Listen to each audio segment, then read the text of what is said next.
Investisseurs et partenaires est un fonds d'impact, est une famille de fonds d'impact qui regroupe différentes initiatives entièrement dédiées aux entrepreneurs en Afrique. Investisseurs et partenaires a investi dans une soixantaine de sociétés depuis 2002. Toutes ces sociétés opérant dans une quinzaine de pays d'Afrique et chacune d'entre elles dans des secteurs très variés. On n'a pas de focus sectoriel particulier, on est généraliste, on est investisseur généraliste. On a aujourd'hui 65 millions d'euros sous gestion à travers plusieurs véhicules, ceux-ci étant positionnés sur des tailles d'entreprises différentes.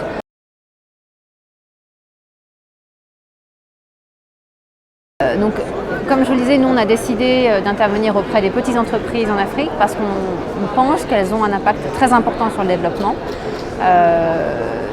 Elles ont un impact parce qu'elles sont entièrement intégrées au tissu local, donc elles sont capables de comprendre les besoins des populations locales, elles sont capables d'apporter des réponses qui sont adaptées à leurs besoins.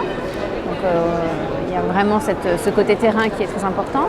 Elles sont aussi très innovantes, elles sont capables d'aller là où l'État ne peut pas intervenir pour des questions de lourdeur administrative ou autre, donc elles sont plus agiles. L'Afrique va devoir créer entre 10 et 15 millions d'emplois chaque année pour répondre aux besoins démographiques du continent, donc il est nécessaire de renforcer ces entreprises pour qu'elles puissent apporter une réponse à ces besoins-là.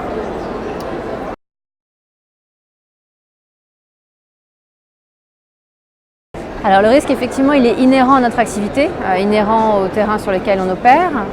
Le risque est politique, le risque est lié aux catastrophes naturelles, il est économique, il revêt il s'inscrit dans différents registres.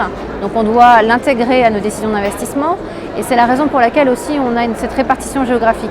On a décidé d'intervenir dans des pays qui sont très différents pour pouvoir mitiger ce risque en fonction des événements qui pourraient intervenir dans les pays dans lesquels on opère. Donc cette répartition géographique qui est importante, répartition sectorielle. Donc c'est à travers notre approche généraliste qu'on va pouvoir aussi y répondre.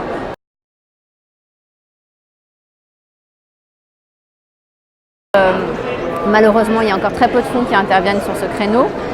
On encourage à la création d'entreprises. On vient d'éditer un guide très récemment, la semaine dernière, sur l'investissement dans les petites entreprises en Afrique. Un guide qui a pour objectif de présenter les bonnes pratiques qui ont été identifiées par 6 investisseurs du continent. Il recense aussi une dizaine de témoignages d'entrepreneurs et ce guide est un plaidoyer pour le développement du capital investissement en Afrique, pour montrer à tout porteur de projet, de fonds d'investissement local qu'il faut se lancer dans l'aventure, qu'il y a énormément de bénéfices à y trouver, que ce soit en termes de retour, bien entendu, parce que l'Afrique aujourd'hui enregistre 5 à 6% de croissance annuellement, chaque année, mais aussi en termes d'impact. Ces entreprises ont un impact fondamental en termes de création d'emplois, en termes, comme je disais encore une fois, de favoriser l'accès à des services et des biens essentiels aux populations locales.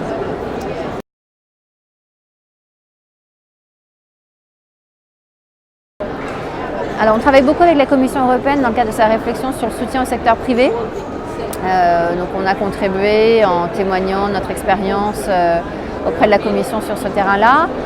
Il se trouve que la Banque européenne d'investissement fait partie de nos investisseurs. Donc on a déjà un appui financier à travers son intervention. On aimerait beaucoup effectivement qu'il se poursuive et qu'il s'amplifie. On est à ce moment en levée de fonds sur différents véhicules. Donc, on est en discussion aussi avec la Banque européenne d'investissement pour voir quel type d'apport il pourrait avoir. Et cet apport, il peut s'incarner en capital, mais aussi en subvention. C'est aussi un volet important. Donc la politique de blending est tout à fait adaptée à notre activité. Il faut savoir que les programmes d'assistance technique qu'on met en place pour nos entreprises et qui sont subventionnés par la BEI sont extrêmement utiles, permettent de renforcer leurs capacités, permettent de répondre à des besoins très ponctuels en fonction des activités de chacune des entreprises. Donc il y a des besoins concrets en subvention au-delà des apports en capitaux qui sont apportés par la BEI.